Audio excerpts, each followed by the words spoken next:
Welcome back to today's episode. I am so excited to share this very, very, very crucial topic among athletes. And this actually happens to me. And allow me to set the scene a little bit because this topic is very, very, very interesting and it will help so much athlete to have more awareness in athletic burnout. So, by setting the scene, when we admire elite athlete, we see pictures of incredible dedication, peak physiques, and they seem like superhuman in their excellence. So, what happens when the light starts to dim? The quiet battle among themselves, away from the roar of the crowd, the reality of the spotlight is far out of the perception. Athletes in the highest level experience immense physical and mental challenges, and it's far more than just tired or bored. And that's what I want to share today. Athlete burnout. I will talk about some research about this crucial topic, define what burnout truly is, an early surprise sign to look out for, and discuss how we can proactively prevent it and support athletes to this challenging experience. Allow me to share my self athlete journey as a case study and relate to the studies that I found. So, my athletic journey, I started Taekwondo at the age of 7, fell in love with it immediately. By 9, I was excelling, but my coach noticed a weakness in my stamina that led me to swimming, which I began at the age of late 9. So at 10, I was juggling both sports, but my heart was fully in Taekwondo. I competed in both, but swimming didn't excite me then.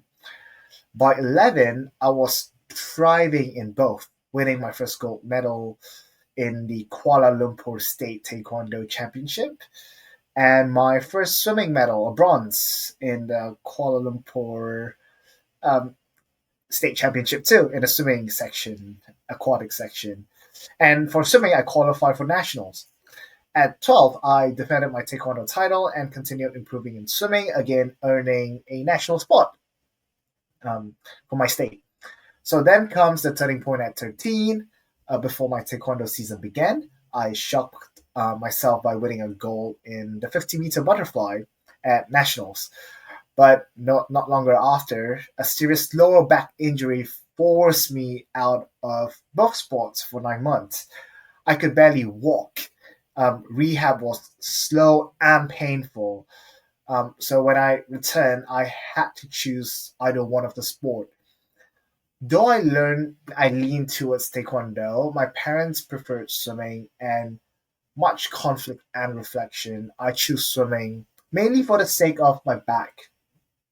Up to date, I still have thoughts like, what if I went for the other route? Like, who would I be today, and how much difference I'll be today? So yeah, the comeback was rough. I was scared and out of shape for swimming, but thanks to my strong foundation, I managed to bounce back within a year.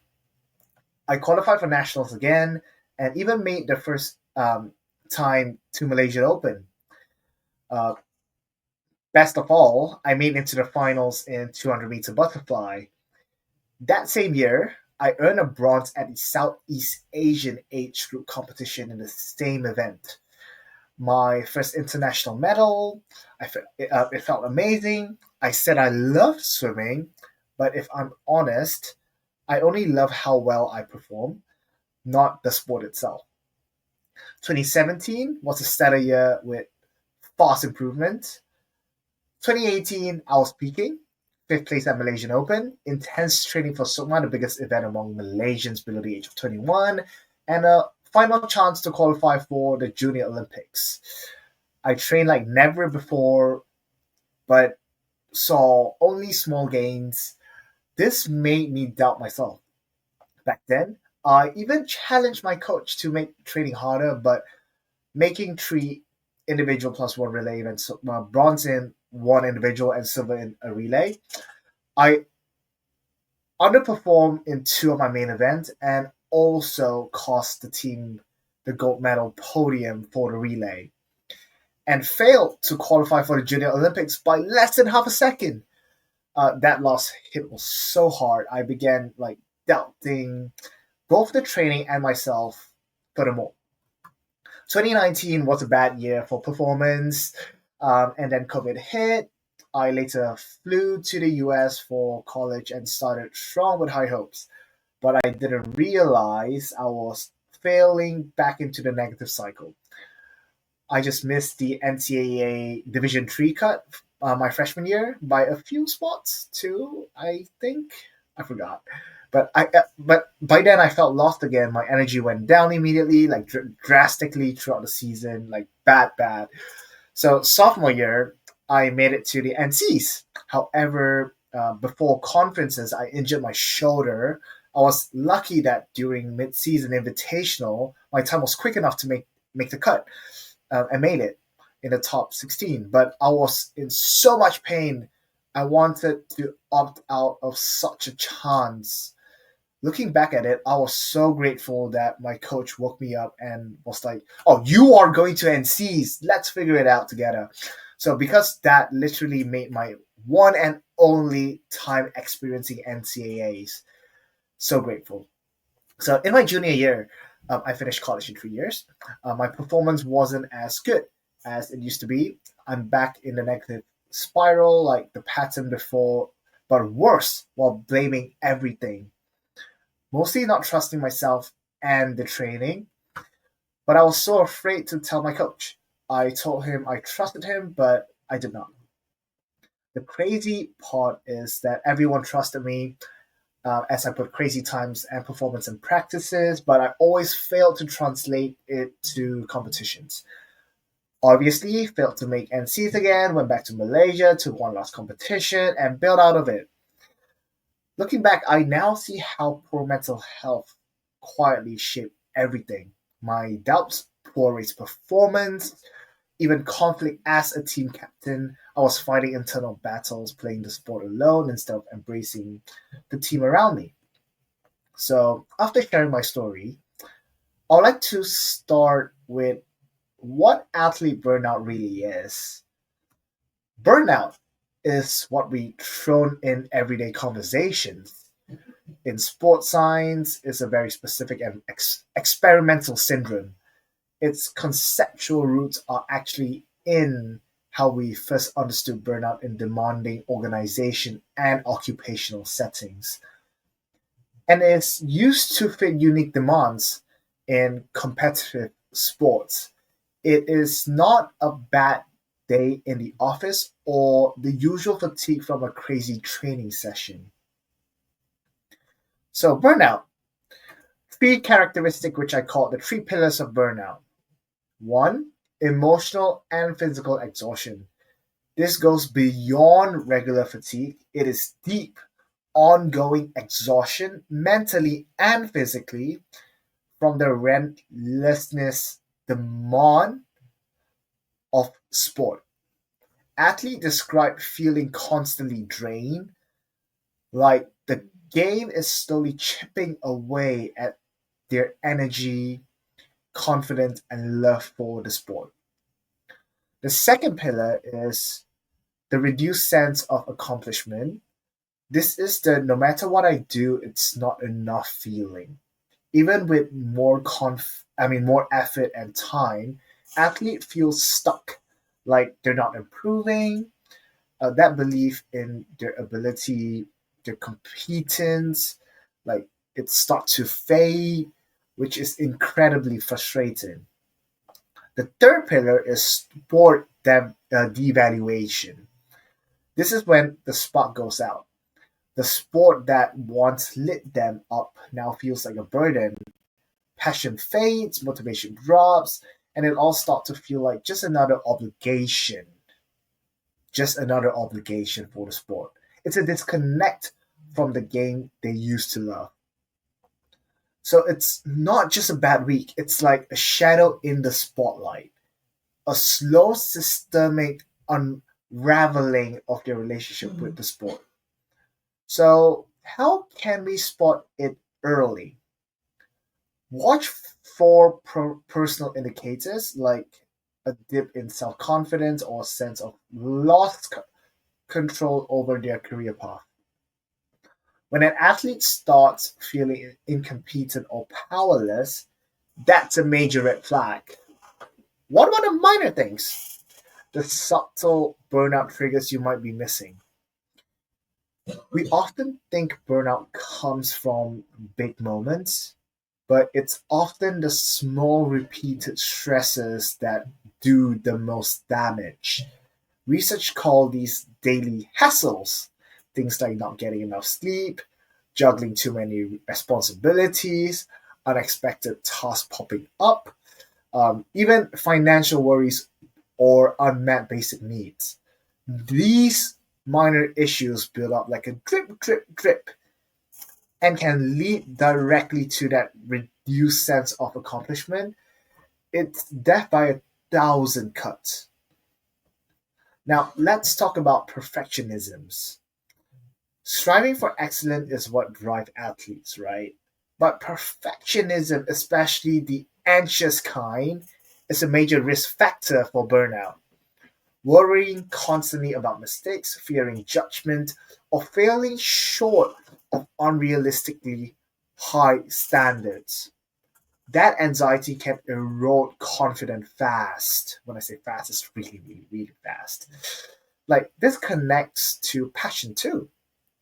So there are two types. So the first type is obsessive passion, which where athlete feels compelled to perform, often for external validation. And the second is harmonious passion, which where the sport is integrated into life and driven by personal choices. So only one protects against burnout, and it's not the obsessive one. What about age? Would age play a factor? Some research shows younger athletes are more at risk of burnout. That 15 to 24 age window especially critical. It's where identity, pressure, and transition collide. And while older athletes may develop coping strategies, younger ones are often still figuring it out. From personal experience growing up in Malaysia, mental health wasn't really a part of the conversation. It wasn't until I studied overseas that I realized how much I had internalized and ignored. But I'm hopeful. I'm seeing more athletes back home in Malaysia advocating for mental well being now, which is a very, very glad thing to see.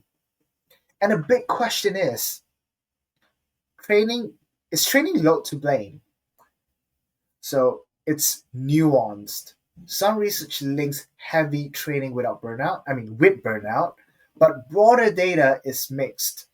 Some studies even show no connection or an inverse one.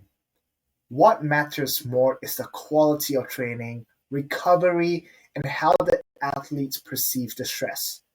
In the end, burnout isn't just what athletes do, but it's about how it all feels to them. Their emotional response to the pressure is the clearest indicator. So, what about injury, sickness, and burnout? Like, is there any connections, you might ask? Injuries and illness don't directly cause burnout, but they absolutely influence it. When an athlete is sidelined, they often lose this sense of performance and control. So that ripple effect hits hard emotionally and mentally, making them more vulnerable to burnout. So it's not just physical, but it's deeply psychological. A little twist here, and this is more of a personal my reflection. Sometimes, when athletes are stuck in a loop of stress and pressure, being forced to rest, like during sickness, can actually maybe help. With no performance expectation, some pressure will be lifted, And weirdly, that break might reset them mentally, even boost performance later on. Because there's no stresses, no one's going to have expectations on them. What about social environment? I think that's a hidden force. Burnout isn't an internal battle. It's like shaped by the people around the athlete. Athlete with strong social support from teammates, coaches, or families show less burnout. A close coach athlete bond can act as a buffer. A positive locker room culture, one focused on collective growth and support, also helps. However, toxic environments full of criticism, conflict, and ego driven rivalries fuels burnout, especially in individual sports where like competition within the team can become toxic if not managed well. And believe it or not, like burnout can be contagious. Like research shows that just talking about burnout often with teammates, especially in practice, can actually spread it across the team over the season. Like interestingly, this doesn't happen with close friends on the team. So why is that? Because the content of those close relationship is different. Close friends tend to offer emotional support, talk about life beyond the sport, and steer away from reinforcing negativity. So it's not just proximity, it's how you connect, is that how it matters. So loneliness, exhaustion, and harsh coaching, would that cause burnout? Feeling isolated, that's a burnout risk. Mid-season exhaustion, that predicts burnout later in the year. Coaches who are harsh, cold, or disconnected, guess what? Strong link to athlete burnout, which is not surprising, of course. The whole ecosystem matters, from peers to coaches to parents. Everyone plays a role. So the elite level burnout risk. You'd think the top athletes have it all figured out, but ironically, the higher the level, the higher the risk. Elite athletes face more intense physical and emotional loads, and over time, they start to devalue their own achievements, feeling emotionally drained and underaccomplished even while performing at the top. The price of excellence, for some, um, I'm one of it, guilty, it's burnout. So, how do we support elite athletes and prevent burnout?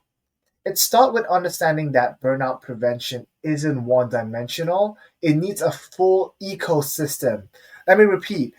It starts with understanding that burnout prevention isn't one dimensional. It needs a full ecosystem. Athletes, coaches, and sport organizations working together. For athletes, self awareness is everything. Like when I say everything's everything. Athletes need to recognize their mental state, understand early warning signs, and be willing to seek help. Because at the end of the day, they're responsible for their own mental health. But of course, awareness takes time and guidance. So, how can athletes shift this dynamic? Cut down risk factors like overtraining and constant self pressure. Two, building resilience through positive trait like optimism, hope, and healthy motivation. Think harmonious passion, not obsessive. Use tools that work like mindfulness, self reflection, and restructuring negative self talk. Participating in resilience and coping skills training program that teaches emotional regulation, stress awareness, and mental recovery. It sounds easy, but it is not at all. When you're not in that state, you'll never think that this will be an issue until when you're in that negative cycle, it's way too late. So the goal is actually fairly simple. Help athletes know themselves better and act on that knowledge. What about for the coaches? Coaches are in a powerful and delicate position. They see athletes day to day, often noticing shift in behavior before anyone else. That makes them first responder for early signs of burnouts. But here is the reality. Many coaches feel unsure of how to respond to mental health issues. Some offer advice, others avoid the topic. That's why mental health training must be part of coach education, in my opinion, not just an optional workshop. What helps? Teaching coaches to recognize signs of distress, giving them the tools to refer athletes to professional, not to fix them or not to let them fix themselves, training them to offer both emotional support and practical assistance, and establishing boundaries and guidelines for athlete coach relationship. Coaches are a key layer of support. They don't replace professionals, but they do help bridge the gap. For many, coaches might be more closer to the athlete than their parents. What about for sports organizations? So this is where culture gets built or broken. Clubs and governing bodies must take broad structural responsibility for mental health well-being. That means providing age-appropriate education for athletes, parents, and coaches, funding on-staff or accessible mental health professionals, creating clear protocols for how coaches handle mental health concerns, com- like combating stigma, making mental health as normal to treat as a pulled hamstring, supporting underserved regions where access to help is limited, giving parents training and boundaries so their involvement stays healthy. A tiered support models work best in my opinion. Organization train coaches, coaches support athletes. It's all a ripple effect. Most efficient than trying to reach every athlete top down. Period. So, what about therapy? Like, what kind of therapy helps athlete with burnout? So, there's two standout approaches. The first one is CBT, which they call cognitive behavior therapy, which helps athlete recognize and challenge negative thoughts and perfectionist patterns. Then the second one is mindfulness based interventions, which reduce rumination, calm the nervous system, and improve emotional regulation. So structured stress prevention program also are very effective, which is a offer a mix of like mindfulness, relaxation techniques, motivation check-ins, and open conversation about meaning and value in the sport. And here's something very important. Burnout affect sleep.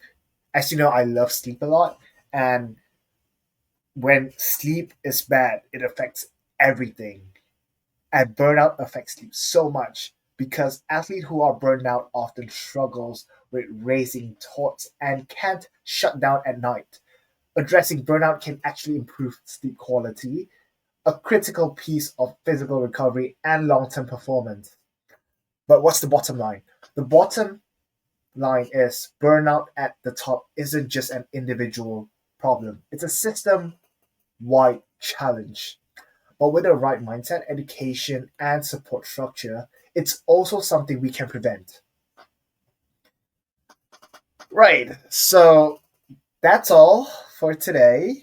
And how does it relate to the story that I did before? Let's look into the pillars. Pillar one, emotional and physical exhaustion. This isn't just tired after a hard workout. It's waking up and already dreading practice. So back to my story, I remember lying in my dorm room in college, my body sore, but even worse, my mind completely drained. Even after rest days, it felt like there was nothing left in the tank. So I would ask myself, like, how do I fake my energy today? Very bad. Every training session felt like I was dragging a weight through the water, like no joke. It's very, very painful. And what about pillar two in my case? Reduced sense of accomplishment. This one cuts the deepest for me.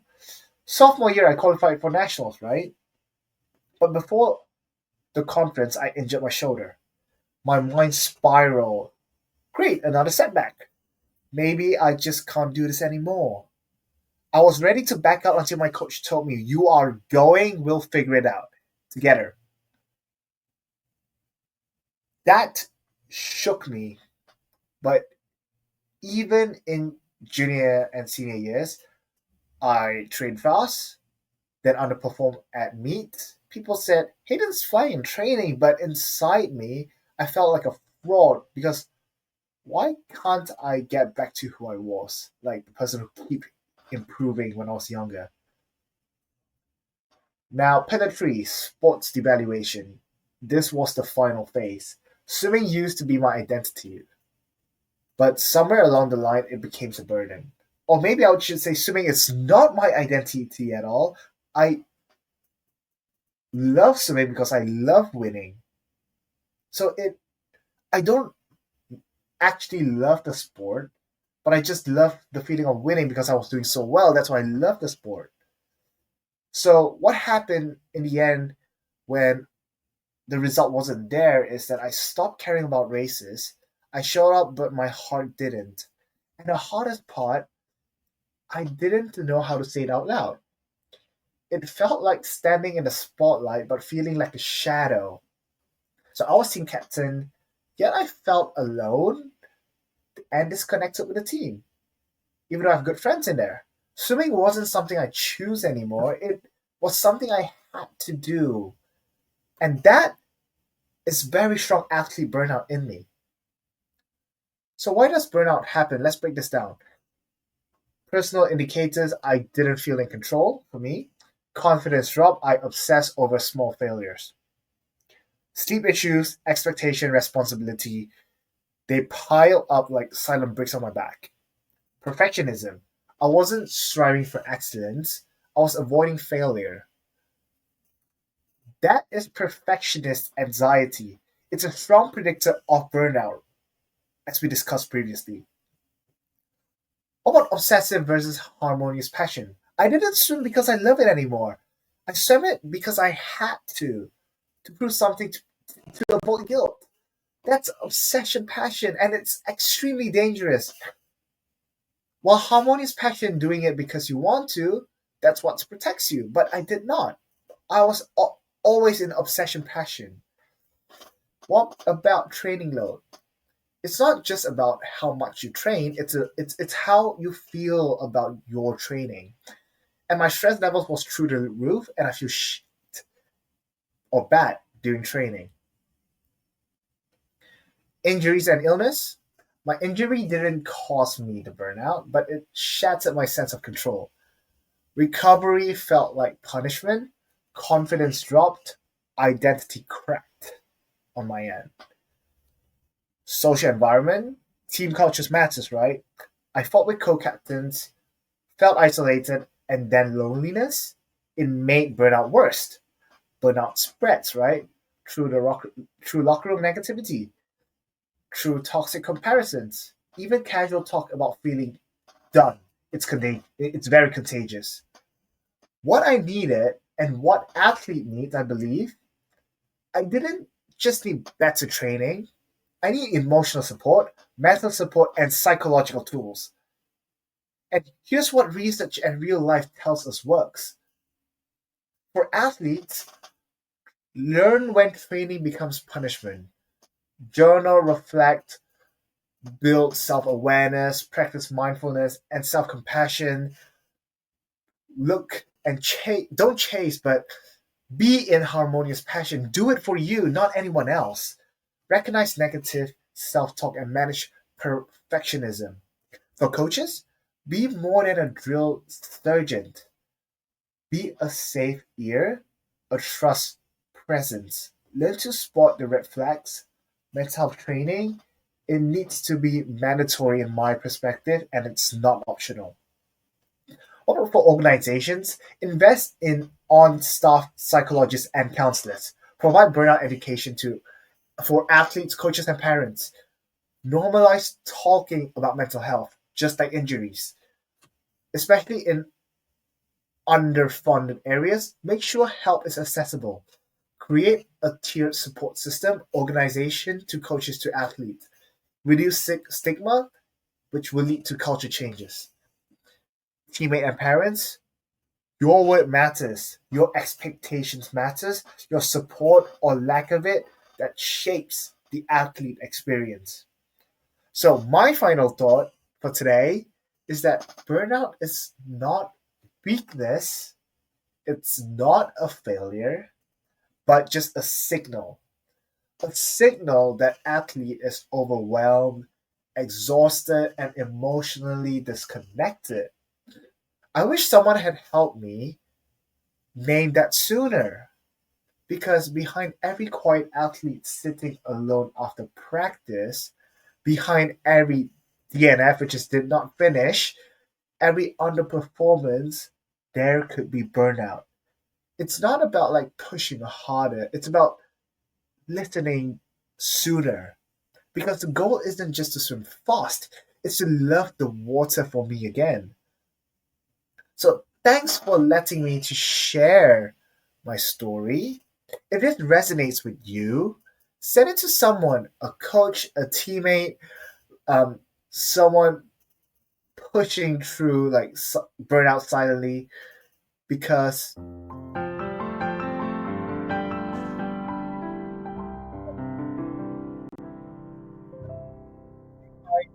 to your mind.